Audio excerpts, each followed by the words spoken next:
முதலில் பாரத தேசத்து மக்களுக்கும் நம் தமிழ்நாட்டு மக்களுக்கும் தமிழகத்தை சார்ந்த அனைத்து சகோதர சகோதரிகளுக்கும் எனது உளம் கனிந்த தமிழர் திருநாளாம் பொங்கல் திருநாளை நான் வரவேற்று எனது வாழ்த்துக்களை நான் தெரிவித்துக் கொள்கிறேன்.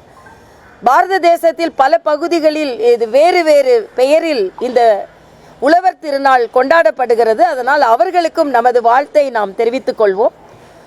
இன்றைய தினம் பொங்கல் பரிசோடு சாமானிய மக்களுக்கு ஆரம்பித்திருக்க வேண்டிய இந்த பொங்கல் தமிழக மக்களுக்கு ஒரு ஏமாற்றத்தோடு தான் ஆரம்பித்திருக்கிறது என்பதை நான் இங்கே பதிவு செய்ய வேண்டும்.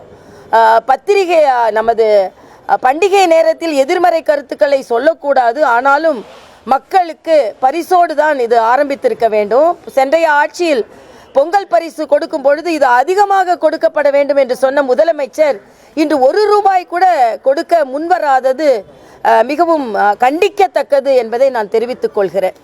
அது மட்டுமல்ல, தமிழக மக்கள் இப்படி தொடர்ந்து எல்லா விதத்திலும் ஏமாற்றப்படுகிறார்கள் என்பதுதான் எனது கருத்து. இன்று இடைத்தேர்தலை புறக்கணித்திருக்கிறோம். இது திமுகவை அனைத்து கட்சிகளும் புறக்கணிக்கிறது என்பதுதான் சரியான வாசகமாக இருக்கும்.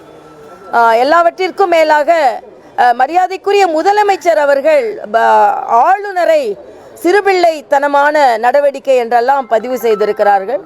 ஆளுநரும் அதற்கு பதில் பதிவு செய்திருக்கிறார்கள்.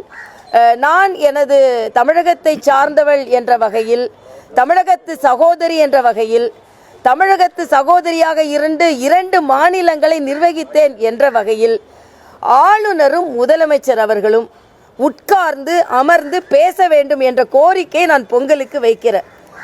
இதே போல கருத்து வேற்றுமைகளும் கருத்து பதிவுகளும் மாநில மக்களுக்கு பலன் தராது என்பதனால் ஆர்டிக்கிள் 167 என்ன சொல்கிறது என்றால், எப்பொழுதெல்லாம் தேவைப்படுகிறதோ அப்பொழுது ஆளுநரும் முதலமைச்சரும் சந்தித்து 2 பேரும் மாநில பிரச்சனைகளை பற்றி விவாதித்து முடிவெடுக்க வேண்டும் என்று அரசியலமைப்பு சட்டத்தின் பகுதி 167 சொல்கிறது.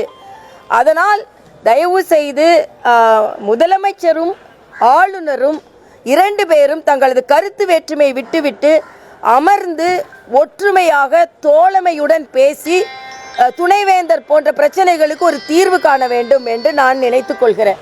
ஏன்னா இந்த ஆலோசனையை சொல்லும் தகுதி எனக்கு இருக்கிறது என்று நான் நினைக்கிறேன். ஏனென்றால் நான் இன்று தமிழக மக்களுக்காக நான் ஒரு சகோதரியாக இறங்கி வந்து உங்களோடு இருந்தாலும் நான் 2 மாநிலத்தின் ஆளுநராக சிறப்பாக பணியாற்றினேன்.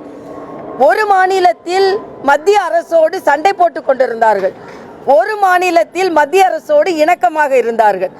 ஆக ஒரு மாநிலம் தெலுங்கானாவில் சண்டை போட்டு கொண்டிருந்ததனால் அந்த தெலுங்கானா மக்கள் எவ்வளவு பாதிக்கப்பட்டார்கள் என்பதும் எனக்கு தெரியும். புதுவையில் நல்ல உறவு இருந்ததனால் எவ்வளவு மக்கள் பாதுகாக்கப்பட்டார்கள் என்பதும் எனக்கு தெரியும். அதனால இன்னைக்கு சந்திரசேகர் ராவ் மரியாதைக்குரிய பாரத பிரதமர் வந்தா வரவேற்க வரமாட்டார். ஆயுஷ்மான் போன்ற திட்டங்கள் எப்படி இன்று தமிழக முதலமைச்சர் எந்த திட்டத்தை கொடுத்தாலும் அதை நாங்கள் ஒத்துக்க மாட்டோம்னு சொல்றாரோ அதே மாதிரி சந்திரசேகர் ராவும் சொல்லி கொண்டிருந்தார். இன்னைக்கு அவர் வீட்டில் இருக்கிறார்.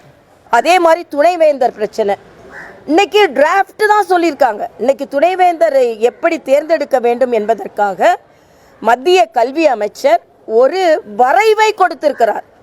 இந்த வரைவை எல்லோரும் கருத்து ஒற்றுமைக்கு பின்பு அந்த வரைவு சட்டமாக்கப்படும். ஆனால் அந்த வரைவு வருவதற்கு முன்னாலேயே ஏதோ சட்டமாக்கி விட்டதை போல தமிழக அரசு நாடகமாடி கொண்டிருக்கிறது.